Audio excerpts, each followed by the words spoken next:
Football. Wildcats. Football. Wildcats. Football. Wildcats. Football. Wildcats. Football. Wildcats. Football. Wildcats. Football.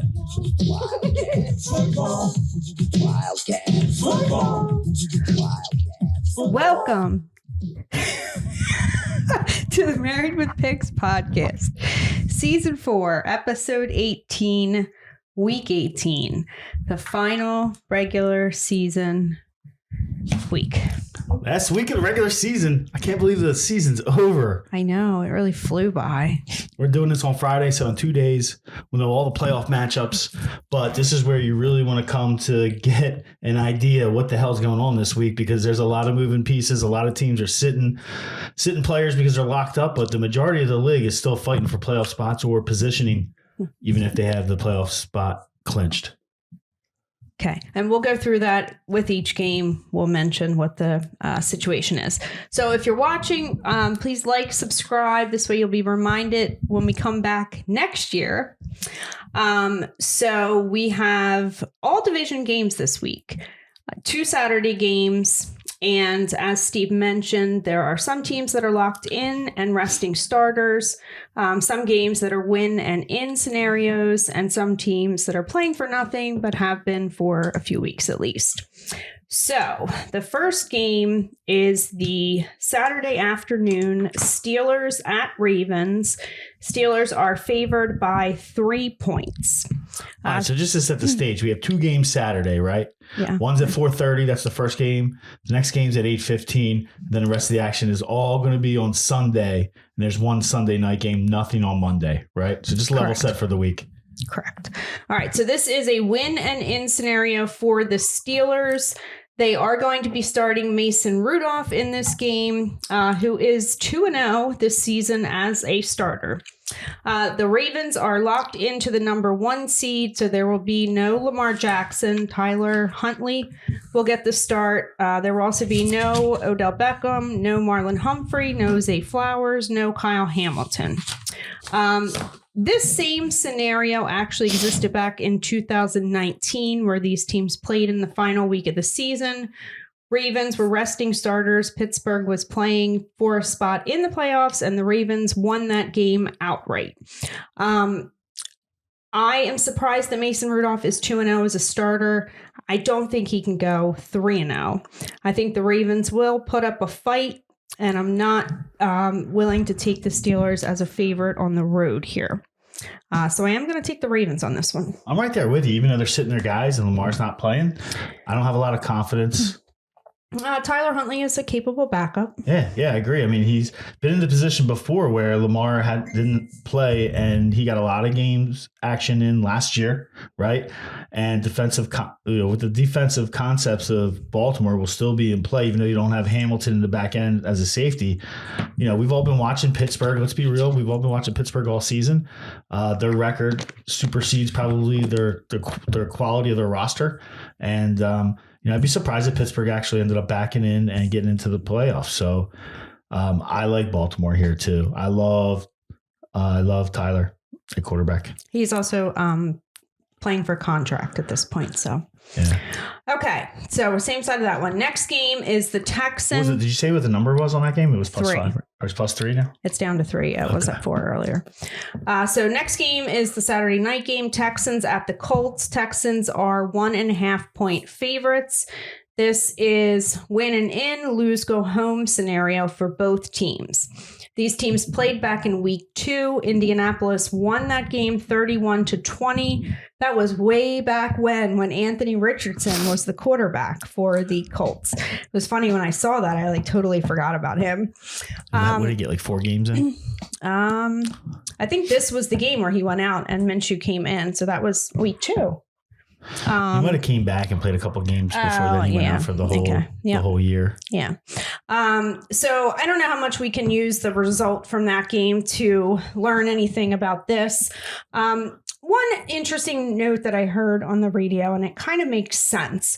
When you have a defensive-minded coach, in the second matchup, they are more likely to make adjustments Whereas the team that won is more likely to follow the game plan that they followed in that first game. So this game would meet that scenario. Wouldn't you agree that the playbook looks a little different under Richardson the first time they met and now Gardner Minshew? Yes. So, I don't know how much that one comes into play with this particular matchup. Well, with I'm just saying philosophy, from right? the Texan side, D'Amico Ryan's defensive. Well, the offensive coach. side, they're not going to come back with the same game plan that they did the first time, I believe. Because and we saw the Texans play the Titans a couple times in the last few weeks. They were absolutely able to shut down the run game. If they can do that here, shut down Jonathan Taylor, force Gardner Minshew to win it. I like the Texans. I'm on the other side. I like the Colts here. The Colts played Jaguars twice. The division matchups look like this. They played the Jags twice. They lost both games. They played the Texans twice. They won both games. They won the first matchup against Houston. I believe that trend's going to continue, and they'll beat Houston again. You meant the Titans, I assume. What did I say? Texans. Yeah, Titans. They beat the Titans twice. They beat the Texans once, and they're going to beat the Texans again. All right, we'll see. Plus 1.5. I don't think it really matters here. But on my side, you're getting the points. Yes. All right. Would you like to make that a bet? No. Oh, I don't want to lose. Shocked. I don't want to lose. I lose. was surprised. I thought I'd definitely get you on that one. No. Mm-mm. All right. I like Indy. All right. So now we move into the Sunday slate. Falcons at the Saints. Saints are 3-point favorites. The fate of this one depends on the Bucs game. If the Bucs win their matchup, the Falcons are out. The Saints do have a path to making the playoffs, but it depends on other teams. They would need both Seattle and Green Bay to lose. These teams played in week 12. Falcons won that matchup 24-15. This is also a scenario where what I mentioned before would apply. Defensive-minded head coach, second matchup of the season. I don't really like taking the Saints as a 3-point favorite, but I'm not taking the Falcons either. I don't have a pick on this one. Yeah, I remember this game earlier in the season, and I loved New Orleans and was really upset when Atlanta won that game because I think New Orleans was probably one of my best plays of that week. I'm going to take New Orleans. I'm going to stick with New Orleans here. I think they split the series. Tough matchup. These guys, what is it, 5? What number you got on that one? 3. I keep seeing 5s as 3s. I don't know what's wrong. You need glasses. I think so. I got a couple extra pairs laying around if you... Let me check those out. Can we pass the glasses back and forth like when it's your turn? I can't take the glasses. I don't want them. I'm just kidding. All right. So... I want your Adrienne glasses. I've been running around the house going, Adrienne. The kids are like, what is that, Daddy? I'm like, oh, we gotta show them Rocky. Okay. All right. Next game is the Browns at the Bengals. Bengals are 7-point favorites. It's up to 7.5 last I checked. So the Browns are pretty much locked into the 5th seed. So they will be resting starters, including Joe Flacco, Amari Cooper, no Myles Garrett. Jeff Driscoll sighting. Yeah, Jeff Driscoll, who was just signed off the Arizona practice squad last week, is going to start this game.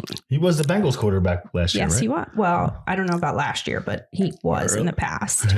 I don't have much faith in Jeff Driscoll. Jake Browning on the other side has proved to be capable. So I got to take the Bengals here. I'm with you. I'm going to take the Bengals as well. I thought about taking Cleveland, but Jeff Driscoll is just too much of a risk, even though it's 7 points. Jake Browning has looked serviceable. He's won a couple games, filling in for the injured quarterback there. So I like Cleveland. I mean, I like Cincinnati. I don't think Cleveland's going to have a lot of success. It'll probably be a low scoring game early. And then Cincinnati will put some points on at the end. Okay. For a turnover machine, Jeff Driscoll. All right. So the next game is the Jaguars at the Titans. Jaguars are 3.5-point favorites. Jaguars are in a win and in scenario. Otherwise, they could still get in, but they would need the Steelers and the Broncos to lose. Which doesn't make sense because I want the Broncos out, but that's what I read. These teams played in week 11. Jaguars won that matchup 34-14. Lawrence is going to be a game time decision on this one. Listen, I think that stuff goes to the tiebreaker where it's like strength of schedule and like opponents, like records against. So there's probably a tiebreaker that goes in there that Denver and somebody else, like if they lose, then it makes the maybe strength of schedule weaker for another team. I don't know. It just doesn't make any sense to me how a team that's not in playoff contention can affect another team. But yeah, it's down the tiebreak lane. So Lawrence's game time decision, obviously, if he doesn't play, it would be CJ Beathard, who may have got the win last week, but I think the Titans will be a bigger test than the Panthers were last week. It sounds like Will Levis will be out for the Titans. This will be Tannehill starting this game, most likely his last game as a Titan. He mentioned in a interview that he would like to go out with the win.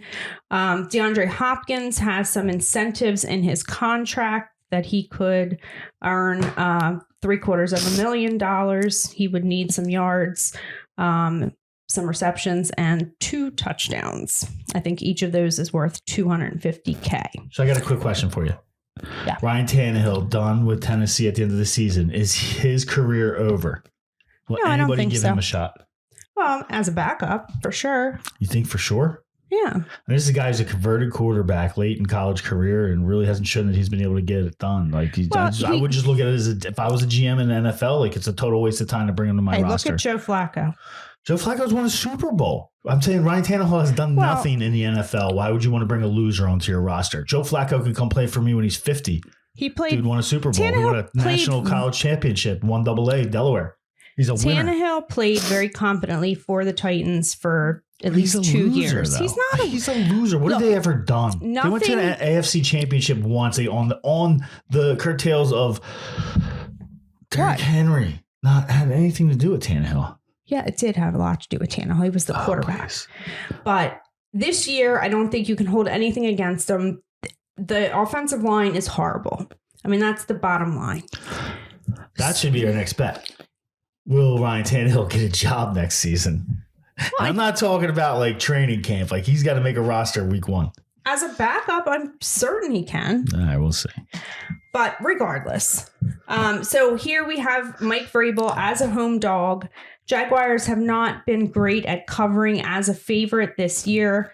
I did hear on the radio today that somebody reported that Trevor Lawrence did not look good throwing the ball at practice today. So I think Vrabel can get this team motivated and try to steal this win here from the Jaguars. So I'm taking the Titans plus 3.5. And I don't feel good about it, but I'm doing it anyway. I'm taking Jacksonville. I think with CJ Beathard, they found CJ Beathard, forget it. Serviceable quarterback that can get the job done. And the defense stepped up last week. I loved what they did. I'm going to see that, Tannehill at the end of the day, he's a turnover machine. Now, There's no way he's leaving the town as a winner. He is a perennial loser, and he's going to walk out the door as a loser. One note to mention, Christian Kirk, the Jags have until 4:00 tomorrow to activate him off of injured reserve. If he does come back, I think that definitely helps the Jags offense. Absolutely. But I'm still take that guy all day, right? Going with Vrabel here, playing spoiler. I think that would help them more if Lawrence was the quarterback because that's one of his favorite targets. Yeah. All right. Next game is the Bucks at the Panthers. Bucks are 4.5-point favorites. Bucks win and in scenario. Obviously, Baker Mayfield was playing pretty well there for a while. Had a hiccup last week. These teams did play back in week 13. Bucks won that matchup 21-18. Panthers got shut out last week. The thing that has me worried about this game, I mean, I definitely think the way that Baker has been playing, the Panthers' record, what happened last week, it all pushes you towards the Bucks. But who is taking the Panthers? So that's what has me a little worried about this one. So I would probably, if I'm gonna bet it, just do a money line on the Bucks and put it in with something else. Yeah, I'm gonna take the Panthers here because they kept it within 3 when they were on the road in Tampa, and I think the Tampa is gonna be a little tight. Knowing that they got to win or get in. I heard somebody reference Baker Mayfield earlier this week as I like quarterback smart Baker Mayfield, and just hearing Smart and Baker Mayfield in this, like right next to each other there, made me realize that this ship is going to burst. It's definitely going to happen in the playoffs, but we'll see it probably happen this week. So I don't know that Tampa's going to lose, but I could see, don't you see like a 3-point game, like even coming down to the end of the game, maybe, as time is running down off the clock, that's what I envision here in Carolina. Carolina fights pretty tough here at the end of the season because guys in their locker room are going to be fighting for jobs based on the way that the season panned out. So I'm going to take Carolina. Okay. I was going to say something. I forget what it was, but yeah, I just worry because Baker Mayfield over a field goal on the road. I just worry because if all the money is on the Bucs, that's another good reason to go the other way. But I'm not going the other way. I would just do a money line. The Bucs aren't losers. And hope that it finishes in the middle there. All right. Next game is the Vikings at the Lions. Lions are 3-point favorites. Lions are pretty much locked into the 3 seed. There's some scenarios that could put them in 2, but it's pretty unlikely. Dan Campbell has already stated that he will play his starters. And I think he'll have them motivated after what happened last week, and try to keep the momentum going into the playoffs. There's a very good chance if it was played out as it stands now, the Lions would play the Rams in round 1 of the playoffs, which would be obviously Jared Goff versus his former team and vice versa. So good narrative there. These teams played 2 weeks ago. Lions won that game 30-24. Nick Mullins, who started that game, is going to be back at the starting position for the Vikings. Vikings don't have anything to play for at this point. I think the Lions can get it done on the ground. So I'm going to take the Lions. I like the Lions too. I think this is a bad matchup this week for Nick Mullins, especially after what happened against Detroit with the Cowboys last week. I agree with you. I think they're going to have the boys fired up this week. And, Dan Campbell's not the type of guy that's going to take his foot off the gas the last week of the season, especially when there's a seed on the line. So Nick Mullins, not a good matchup here. I think, he's going to get a little too aggressive, and I look at Detroit to, take advantage of that with their hard-hitting defense. See a lot of turnovers by Nick Mullins and a runaway win for Detroit. All right, next game. I actually cut this off my list somehow, and I had to squeeze it in here. So it's the Jets at the Patriots. Patriots are 1.5-point favorites. This is one of my favorite matchups of the year. Belichick has owned the Jets. I forget exactly how many games, but I'm pretty sure it goes back to like 2015 at least. Trevor Siemian will be the starting quarterback for the Jets. We've heard reports over the last probably half of the season about the dysfunction in the Jets locker room. I'm pretty sure the Jets players have all but checked out at this point, and this could potentially be Bill Belichick's last game as the Patriots head coach.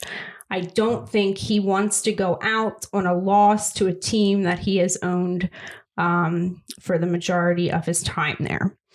There also could be weather in this game. When I looked at it earlier, it said potential for 1 to 3 inches of snow during the game. And I think that only works to Belichick's favor. So I'm taking the Patriots. I've already bet it. I put more money on it than I usually put on things. So Patriots all day. You like the Patriots? I like the Patriots as well. I mean, it's tough to get in a big matchup here. There's just 2 horrible teams, the AFC East, bottom feeders. I just think that the New York Jets are going to not want to take this trip. They just want to get the season over with. New England's home. I just look at it like New England's just going to make it uncomfortable for the Jets and probably win by 10 points. Okay. Yep. All right. Next game is the Bears at the Packers. This is a win and in scenario for the Packers. These teams played all the way back in week 1. Green Bay won that game 38-20. Now, tell me your opinion on this, because I heard on the radio yesterday that the Bears worked out a quarterback, Chris Strebler. So why? And they have nothing to play for. Why are they working out a quarterback? Now, I saw today that Bagent is sick, but they do have Nate Peterman on their roster. So why are they working out a quarterback for the final game of the year when they're not going into the playoffs? Do they normally carry 3 quarterbacks is my first thought. Well, you're supposed to have an emergency, but that could be anybody. I mean, like, what do you care in the final game of the season? So when I first heard that, I thought there's a problem with Nick Peterman.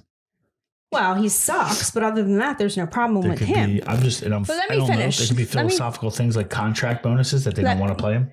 Well, let me finish. So when I first saw that they worked out a quarterback, I thought they're not starting Fields. They want to trade Fields. They want to draft the quarterback. They don't want Fields getting hurt in the final game of the season. Now, there's been no reports that Justin Fields is not starting this game. But it doesn't make any sense to me just because the backup quarterback isn't feeling well on Thursday that you're trying to sign another quarterback unless you're not going to start Fields. But is Justin Fields a free agent at the end of the season? They have to sign him. Yeah. He's at the end of his contract. Yeah, so they're not like going to rest him to save him for trade value because they can't trade him. He's a free agent. Okay. All right. Fine. So that's not the reason. Okay. All Makes right. sense. Well, like I said, there's been no reporting. As it stands right now, Justin Fields is starting this game. But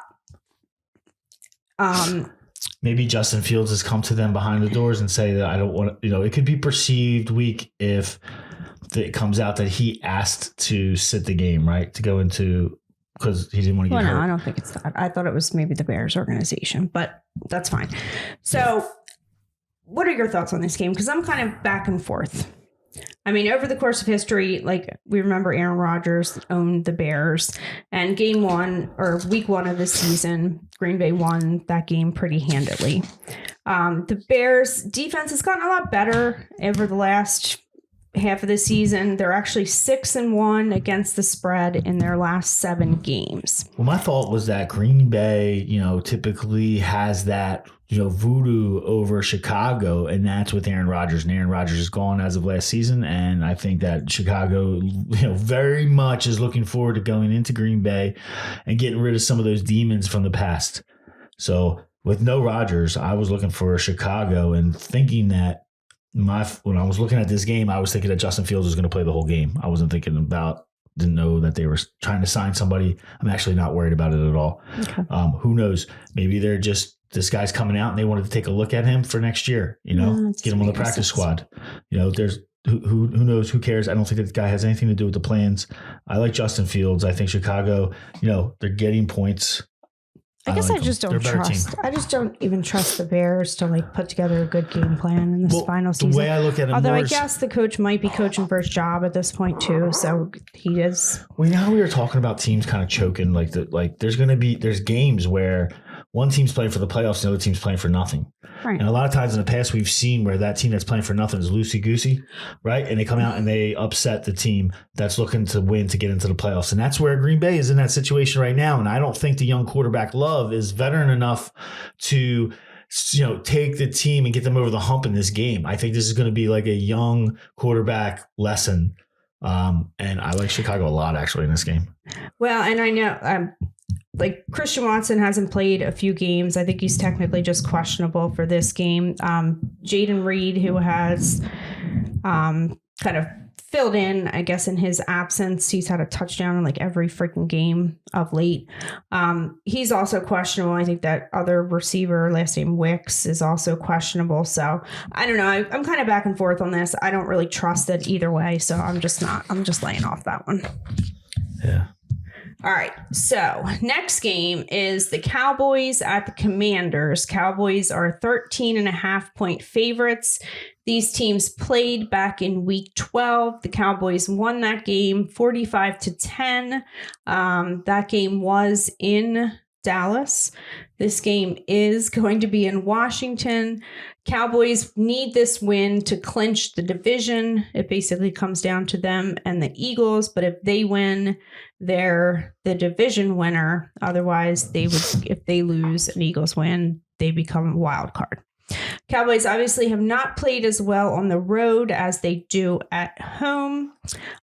Defense hasn't played lights out like it did earlier in the season, like when they played back in week 12 and won 45-10. Sam Howell will be starting this game for the Commanders.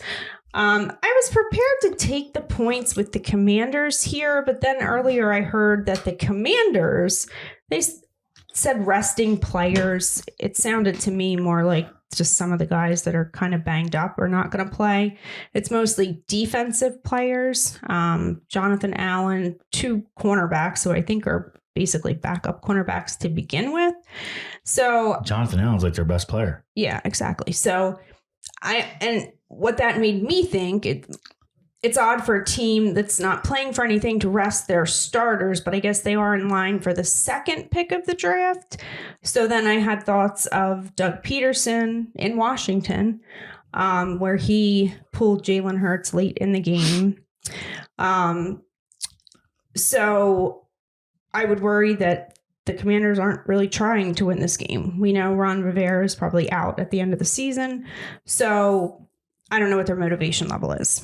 So I think the Cowboys win. I don't know if I even want to take it at 14, but No. Well, I'm going to tell you what the deal is. So Joshua Harris is the new owner of the Redskins, Commanders, whatever the hell they're calling their names now. And he is the owner of the Philadelphia 76ers. And he's also the owner, or his corporate group, which he heads, is the owner of the New Jersey Devils. But he is a, Virginia, Washington fan. Like, I think the Redskins are probably, or the Commanders are probably his like go-to team. So long story short, I'm sure that they're going to tank the hell out of this game so that he can get his quarterback, because they have no quarterback. So I'm going to go Cowboys. Okay. All right. So we agree on that one. All right. Next game is the Seahawks at the Cardinals. Seahawks are winning in, and they need the Packers to lose. And the Packers, are they playing at the same time? Yes.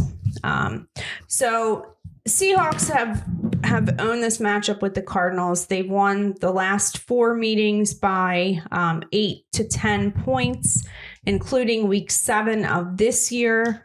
Cardinals, I believe, played, and I'm so mad at myself because I didn't even mention it on the podcast, the Jonathan Gannon angle last week. So the Cardinals played their Super Bowl last week. I didn't think of it at the time. I thought of it that day, and I thought about putting in a money line bet on the Cardinals, and I didn't. But coulda, shoulda, woulda. Yeah. So obviously they played their big game last week. So I'm going to take the Seahawks -3.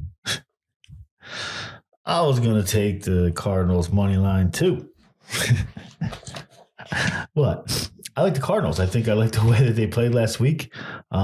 Their offense, it's really, that whole team comes down to Kyler Murray, right? I mean, it's not, doesn't take rocket science. They've sucked for the last year and a half because Kyler Murray's been hurt.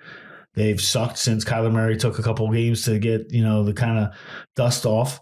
And now it looks like he's back scrambling and he's making plays, and Jonathan Connor's feeding right off that. He looks back like 2 years ago where Jonathan Connor was running the hell out of the ball. James Conner, whatever his name is. You know what I'm talking about. I like the Cardinals. I think the Cardinals are going to go get them. All right. Different sides of that one then. All right. So the next game is the Rams at the 49ers. Jonathan Gannon. 49ers are 4-point favorites, and I'm very disappointed that this game is basically meaningless because it's one of my favorite bets of the year. Kyle Shanahan owns Sean McVay, but neither team has anything to play for, and they will be resting starters. Now, it sounds like the 49ers are going to rest Purdy and CMC because he strained his calf last week. But the other guys will at least play to start the game. It sounds like Kyle Shanahan has some concerns about them having too much time off since they get the first round bye. So we are going to get Sam Darnold versus Carson Wentz. Now on the Rams side, they're going to rest a lot more players. Matt Stafford, obviously, Cooper Kupp, Aaron Donald, Kyron Williams will not be playing. Puka Nacua has some rookie records that he could get if I think it's like 4 catches, 29 yards. I could be totally wrong about that. So we'll probably see him at the beginning of the game, but I doubt he's going to play the full game.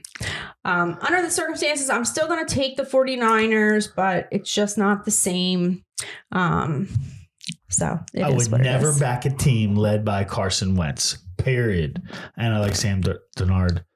Oh, God. On that team. So I'm going to take San Francisco. I think that, Shanahan's still competitive. He's going to have backups in there. They have a good depth in their roster where, even when the guys get in there for backups, they're going to look to put their it sounds like they're going to play at least like the first quarter or two. So. Yeah. Okay. So I'm going San Fran.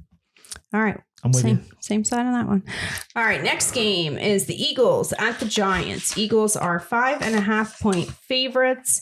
So the Eagles' fate depends on the Cowboys, which is being played at the same time. I don't understand why they didn't schedule one at 1 and one at 4, but. Really? What? You got to play at the same time so they don't have an unfair advantage. But the Eagles could have played at 1 and the Cowboys played at 4, and then the Eagles don't know shit. So they got to play. That's true. Instead of the same time, you look at the score at halftime, the Cowboys are winning 45-10. But if the Eagles lose, then the Cowboys can sit everybody. Anyway, these teams just That's played. Why they play them at the same time. Well, I would have done the 1 and 4 because the Eagles depend on the Cowboys, not the other way around. It's not true. If the Eagles win, then the Cowboys would know. If the Eagles won at 1, the Cowboys would know that they have to win the game to win the division. Yes. If the Eagles lose at 1, then the Cowboys can sit everybody. All right, you got me there. It's an unfair advantage. Okay. But I guess with move on. The assumption that You're wrong. Move on. Cowboys are going to win. So anyway, all right. These teams just played 2 weeks ago. 2 weeks ago, Eagles won that game 33-25, but the Giants had a chance. That game was started by DeVito. Tyrod came in, and obviously Eagles defense hasn't been good this year. And in addition, if the Cowboys are up at halftime, then the Eagles have nothing to play for. They could pull their starters early. Sounds like there's some dysfunction in the locker room. But we don't need to get into that. There could be a rain-snow mix during the game as well. I'm taking the points with the Giants. Yeah, I think I got to take the points with the Giants too. I mean, it's just you can't go on the road and give up this many points with the Eagles. Devontae Smith is not playing. Devontae Smith's not playing. So maybe AJ Brown will be happy then. No, I don't think that's it. I mean, I don't think it's AJ versus Devonta. You know what I mean? Or it's AJ versus his ego. Well, nobody's getting the ball. It's not like Smith's getting all these touches. The whole offense is broken. I think it's more like of an upsetness that, they're 10-1, hyping up. AJ Brown had some really big games at the beginning of the season, and I think his head got pretty big, thinking that he was going to be all world, all Jerry Rice, all Randy Moss, and it just hasn't turned out that way in the second half of the season. Regardless, I don't want to get into the psyche of AJ Brown because who the hell knows what's going on in that guy's head. All I know is that guy can catch the ball, he can run the ball, and if I was the Eagles, I would throw just about half the passes to his way. But they don't do that, so I'm going to take the Giants because I think Tyrod Taylor is going to be able to kind of muck and grind his way to probably a win outright here. I would look to take the money line possibly. Eagles are in trouble and they're going nowhere. All right. Next game, and these next 2 games. So Broncos at Raiders. Raiders are 3-point favorites. This is going to be Jarrett Stidham versus Aiden O'Connell. Neither team has much to play for. They played all the way back in week 1. Raiders won that game 17-16. That was back when Jimmy G was the quarterback for the Raiders. So with the Raiders, I am going to take the narrative approach in this one. Antonio Pierce for the head coaching job. What the hell? Who is calling me? So I'm going to take the Raiders -3. Nice. I'm going to take the Raiders as well. I like the Raiders. I think that they're just in a better position trying to play for this interim coach, and I think they'll win as well. All right. And then next game is Chiefs at Chargers. Chargers are 3.5-point favorites. That probably tells you everything you need to know. Chiefs will be resting starters because they are locked in to their playoff position. Their backup quarterback, in case you're wondering, because I didn't know until I looked it up, is Blaine Gabbert. So Blaine Gabbert versus Easton Stick. No, thank you. No, not good. So I have no pick on that game. I mean, it's a really tough game because Kansas City's just sitting everybody. I think that the Chargers, possibly could come and get this game. I mean, obviously they're favored, but I wouldn't touch this game with a 10-foot pole. There's too many good other angles going on.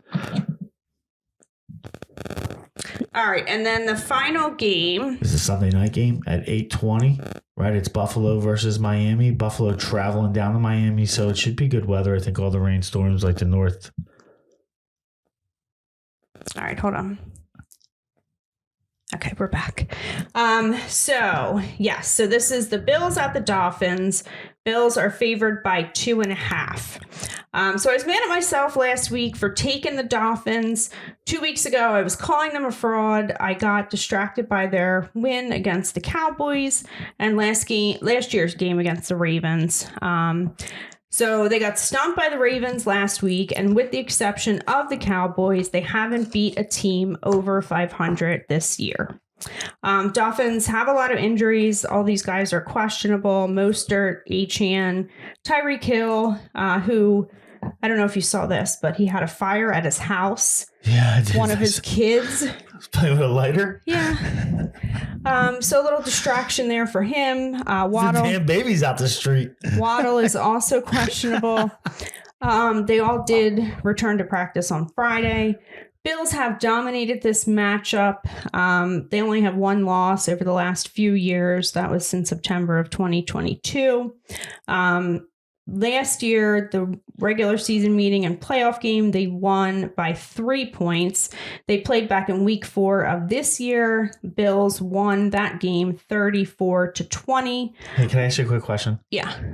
The Hills kid that burned the house down, was he the same kid that got his hand broken? I assume, but I don't know. Yeah, good for that kid. I'd burn that damn house down too if Daddy broke my arm. That's a little much. But why are you breaking arms? I don't know how old the kid is. He has a lot of kids apparently with different women. He's got like 3 different paternity suits against him. That dude's a jerk. But I mean, hire a nanny if you're not going to keep an eye on your kid yourself. Burn the house down, kid. Burn that house down. But he's got plenty of money. He can afford it. Anyway, so I am not going to fall into the trap of taking the Dolphins. I'm taking the Bills here. It could be a 3-point game. It is down to 2.5 at this point. So I like the Bills too. I mean, you don't have Waddle, right? He's not playing. And I guess I should mention the Bills win and in. Dolphins are in regardless, whether they're division leader or the wild card. It sounds like the most likely result if the Bills don't win is they're not in the playoffs. So the Bills are more desperate in this scenario. So, they've been playing at a playoff level for the last probably 4 weeks, one right? One other thing to mention on the Bills side, Stephon Diggs. Like, I don't know what's going on there. What about him? Well, he hasn't been doing much, and apparently he's only been on the field for like 60% of the snaps on offense. He's not on the injury report, so I don't know what.